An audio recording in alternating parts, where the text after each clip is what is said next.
నెలలుగా రోదస్లోని సునీత విలియమ్స్. గత నెలలోనే భూమి మీదకు రావాల్సిన వ్యోమగాములు చివరి నిమిషంలో స్పేస్ ఎక్స్ క్రూ 10 మిషన్.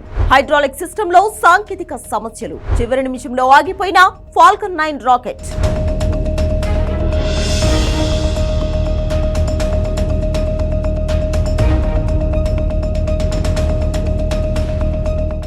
భారత సంతతి వ్యోమగామి సునీత విలియమ్స్ కు వరుసగా ఎదురుదెబ్బలు తగులుతున్నాయా? వారం రోజులకే భూమి మీదకు రావాల్సిన సునీత బచ్ విల్మోర్ ఇంకా ఎందుకు రాలేదు? అసలు వాళ్ళిద్దరూ రోదస్ నుంచే వచ్చే అవకాశం ఉందా?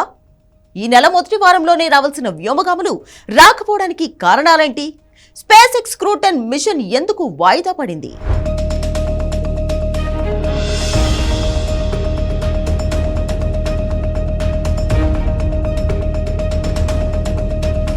సునీత విలియమ్స్ బచ్ విల్మోర్ కష్టాలు ఇప్పట్లో తీరేలా కనిపించడం లేదు. అదిగా వస్తున్నారు, ఇదిగా వస్తున్నారు అన్న ప్రచారం జరుగుతోంది తప్ప వారు మాత్రం భూమి మీదకు తిరిగి రావడం లేదు. 9 నెలలు పూర్తవుతున్నా అసలు ఎప్పుడు వస్తారు, వస్తే ఎలా వస్తారు అన్నది తేలడం లేదు. సునీత విలియమ్స్ బచ్ విల్మోర్ కిందకి తీసుకొచ్చే పనిని అమెరికా అధ్యక్షుడు డొనాల్డ్ ట్రంప్ స్పేస్ ఎక్స్ అధినేత ఎలన్ మస్క్ కు అప్పగించారు. మస్క్ కూడా వారిద్దరిని సురక్షితంగా తీసుకొస్తామని పలుమార్లు చెప్పారు. ఆపరేషన్ మాత్రం ముందుకు సాగడం లేదు.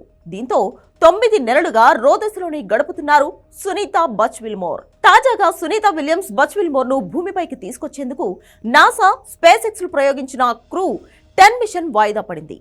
అమెరికాలోని ఫ్లోరిడా నుంచి 4 వ్యోమగాములతో ఫాల్కన్ 9 రాకెట్ బయలుదేరేందుకు సిద్ధమయ్యారు. క్రూ 10 మిషన్ లో అన్ని ఏర్పాట్లు చేశారు. కాసేపట్లో అంతరిక్షంలో వెళ్తుందనగా సాంకేతిక సమస్యలు తలెత్తాయి. దీంతో క్రూ 10 మిషన్ ఆపరేషన్ వాయిదా పడింది.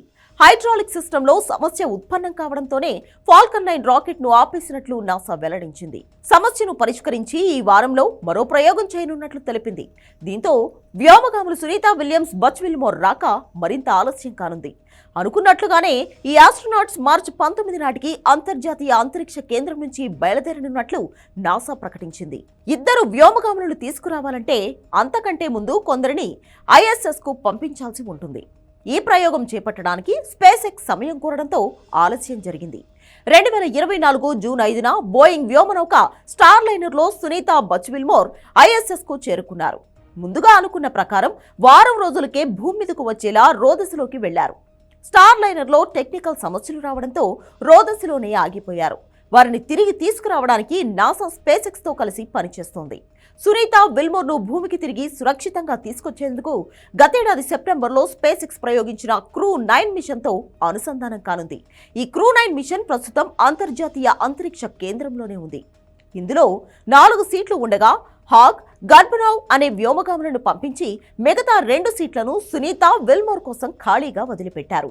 ఆల్రెడీ ISS లో ఉన్న క్రూ 9 మిషన్ లో సిబ్బందిని రిలీవ్ చేసేందుకు ఈ క్రూ 10 మిషన్ ను ప్రయోగించనున్నారు.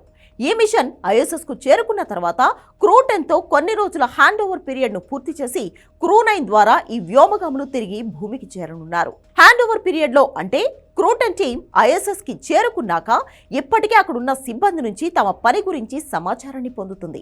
ఇవన్నీ అనుకున్నట్లుగానే సవ్యంగా జరిగితే ఇద్దరు సిబ్బంది మధ్య సేఫ్ ట్రాన్సిషన్ జరుగుతుంది. ఫ్లోరిడాలోని నాసా కెనడీ స్పేస్ సెంటర్లో లాంచ్ కాంప్లెక్స్ 39A వద్ద ఫాల్కన్ 9 రాకెట్ కోసం గ్రౌండ్ సపోర్ట్ క్లాంప్ ఆర్మ్తో హైడ్రాలిక్ సిస్టమ్ సమస్యను పరిష్కరించేందుకు లాంచ్ బృందాలు కూడా కృషి చేస్తున్నాయి. ఫ్లోరిడా తీరంలోని స్ప్లాష్ డౌన్ ప్రదేశాలలో వాతావరణం కూడా సహకరించాల్సి ఉంది. అంటే వాతావరణ పరిస్థితులను అనుసరించి శాస్త్రవేత్తలు ఈ క్రూ 10 మిషన్ ను ప్రయోగించనున్నారు.